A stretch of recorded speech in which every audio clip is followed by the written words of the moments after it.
Good morning, everybody. Welcome to another episode on my channel. I do interviews. Today we're going to be interviewing a music artist by the name of Gabriel Judet-Weinshel. He should be in. Oh, there he is. Awesome. So I'm going to invite you up. Unpinned Butterfly. Love, love, love that name.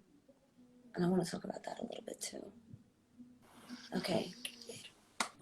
Hi, Tasha. Hey! Hi, so good to meet you. Finally, yes. Hi. You have a lovely Christmas tree behind you. Thank you very much. Happy holidays. Happy holidays. It's reminding me we have to get our tree. We haven't gotten our tree yet.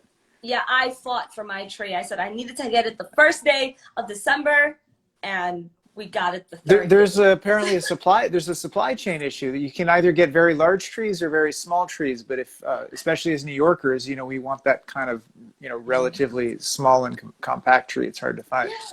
Yeah, I got lucky. I got very, very lucky with this one. So nice. Anyway, less about our trees, okay. More about what we're here for.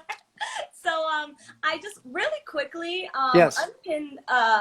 Unpinnable Butterflies. Yes. How did you come up with that name? I'm just so enamored by it. So Unpinnable Butterflies was named more out of an act of desperation. I had originally, as you know, my given name, Gabriel Judet-Weinshel, born of two hyphenates, feminist parents. That's Judet's my mom's name, Weinshel's my dad's. It's a little cumbersome for, say, a marquee or, Uh-oh. I lost a bit of a connection there. Can you hear me? Okay, cool. Technology fails. I'm back. Sorry, okay. I have a song called Technology Fails. So I had another band named Max Gabriel, which was working for many years, and I actually put out a record under that name. And then I had a Russian doppelganger, a electronica artist, who cropped up a few years after I created that name, creating very different music than mine, and on the other side of the planet. And there was a lot of confusion about who was who, and my catalog ended up on his Spotify playlist and vice versa.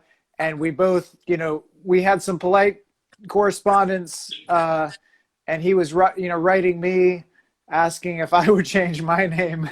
And I was like, well, I've been there first. And it just eventually we came to an impasse, and I thought, you know what, obviously a name like Unpinnable Butterflies is going to be easier for everyone.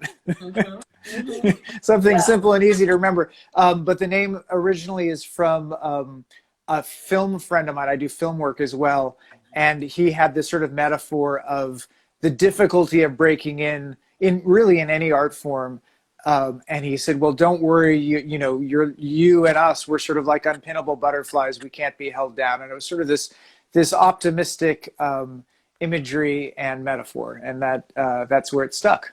And I think I already had the Instagram handle, so it was also easy. Cool. That's beautiful and perfect. It worked right out. Okay, good. Yeah, so that's beautiful. I love the name. I love the concept.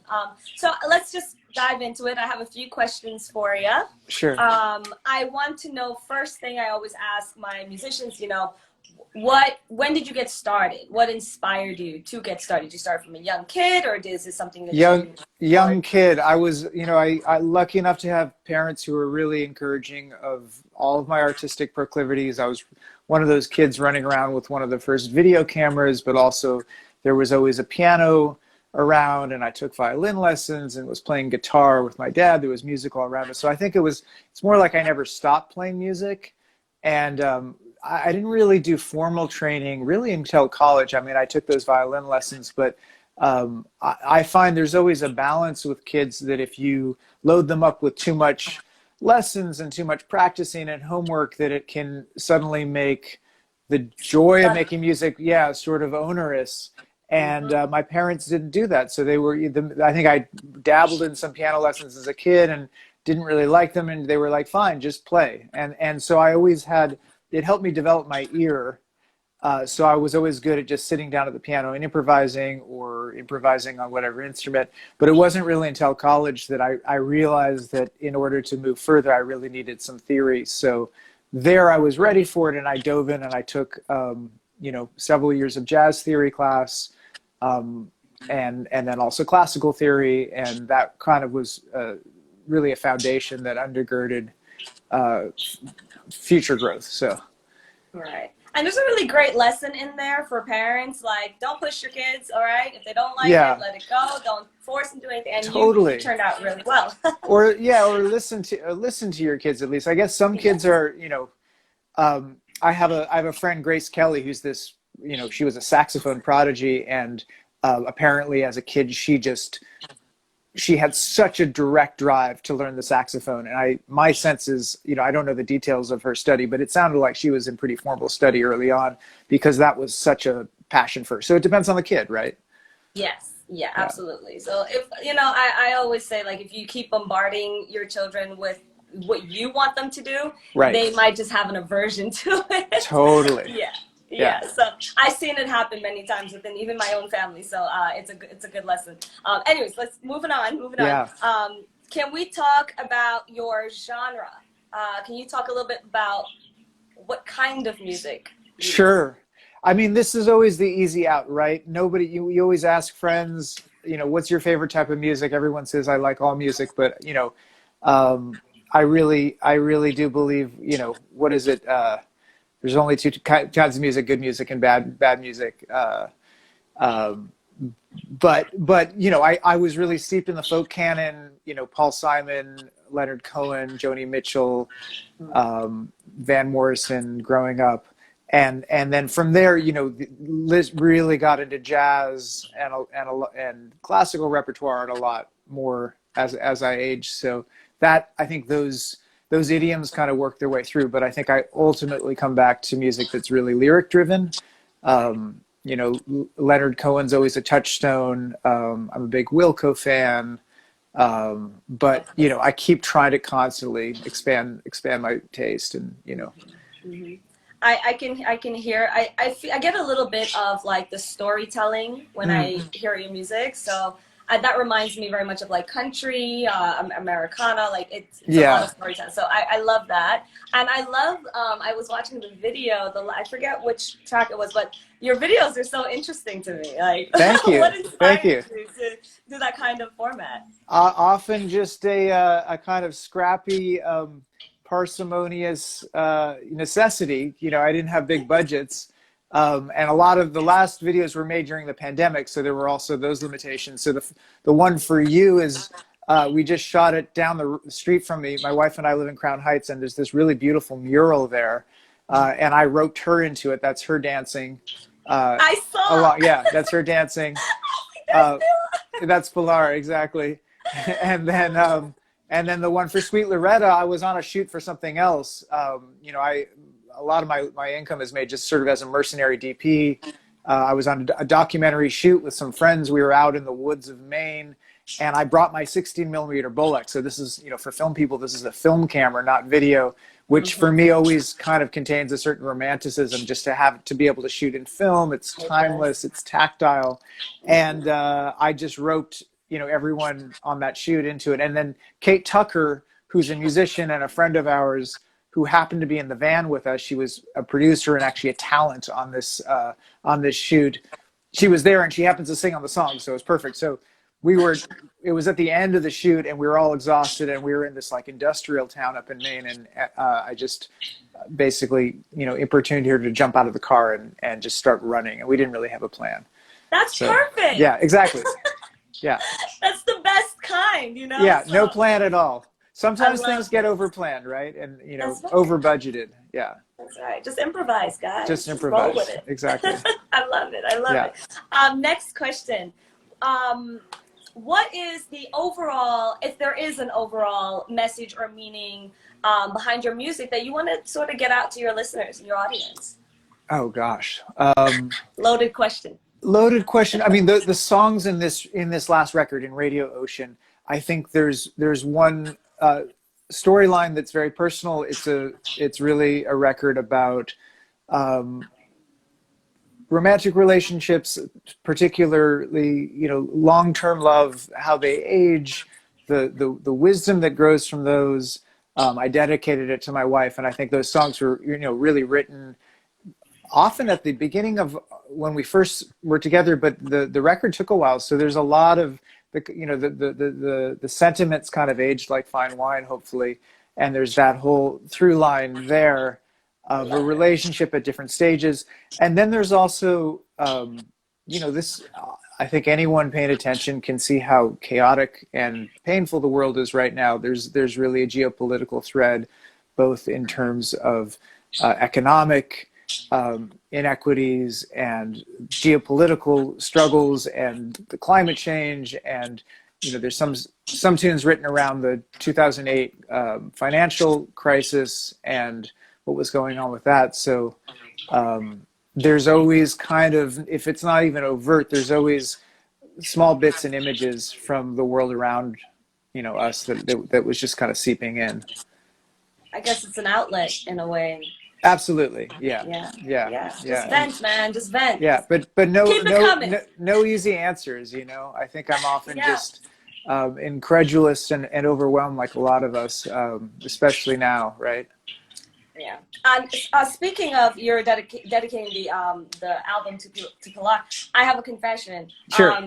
I am totally fangirling over Pilar. Like, you have no idea. Like, my boyfriend and I, we have a live stream cooking show, and when I saw her, and Charlie's Angels is my thing, so seeing her and Drew doing their thing together. Oh my God! I'll let her know. I'll let her know.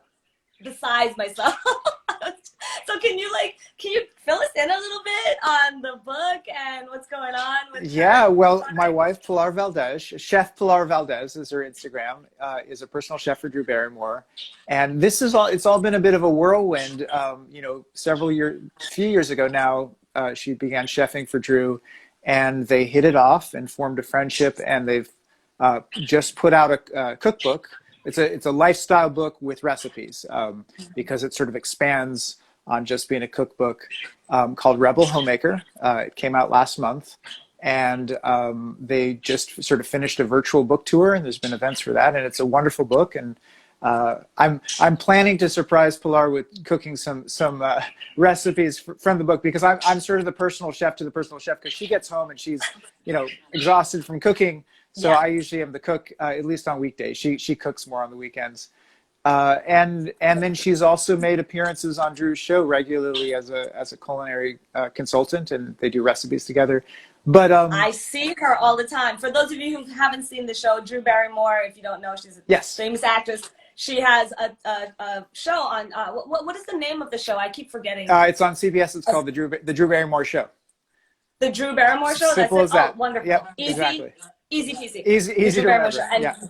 And Pilar makes her appearances on that show, and the two of them cook in the kitchen. And I just really enjoy the relationship and the chemistry that they have. They're so great, real, right? It's so genuine. I know, totally.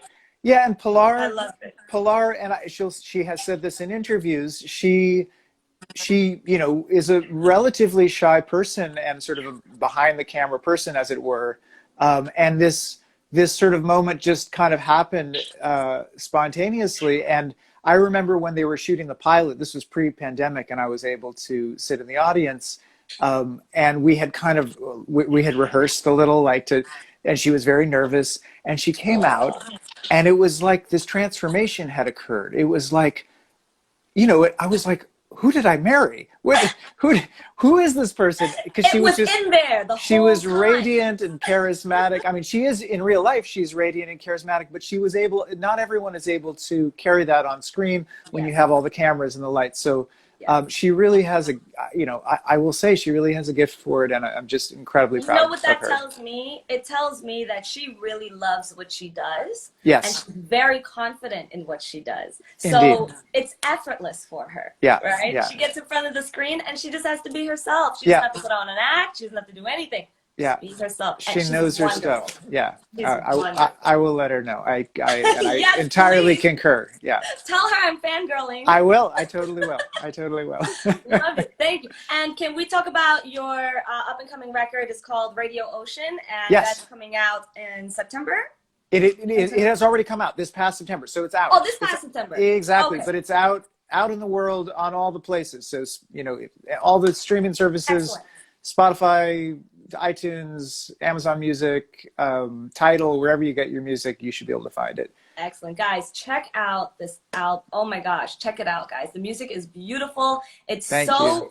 It's so heartwarming when I hear it. You know, I get the same feelings when I listen to like John Lennon and Paul McCartney and like that era of music. Those are the feelings it gives me. So I don't know if I'm on the money with that, but yeah, you know, that's what I get from it. Well, so. I was lucky enough to work the producer on the record, Scott Healy. He's an old school New York session player, composer, producer. And so he had a Rolodex of some of the great session players. So we had, you know, Lee Sklar, who's played with, you know, Leonard Cohen. You know, we had Sean Pelton, who's played with Sheryl Crow, Mick Jagger. Like, just the list goes on of the people who he was able to bring to the fore. And I was very humbled and honored, you know, to be able to be in the room with these guys. So they really helped bring the record to another level. That's a dream right there. Yeah. That was a dream. I love it. Thank you so much for sitting down with me and with Tasha, us. my pleasure. Thank you so much. This is wonderful. It was and really good to meet you. Yes. Don't forget to tell Pilar that I'm fangirling. I'll tell her this when she comes home this evening. I'll tell her. I'll let her know. I have her name. Pilar. Exclamation! Like, I love her. Just let her know. Okay, thank you so much. Thank you so much. Okay, hope our paths cross again. Thanks again. Absolutely. Cheers. Bye-bye. Ciao. Bye, everybody.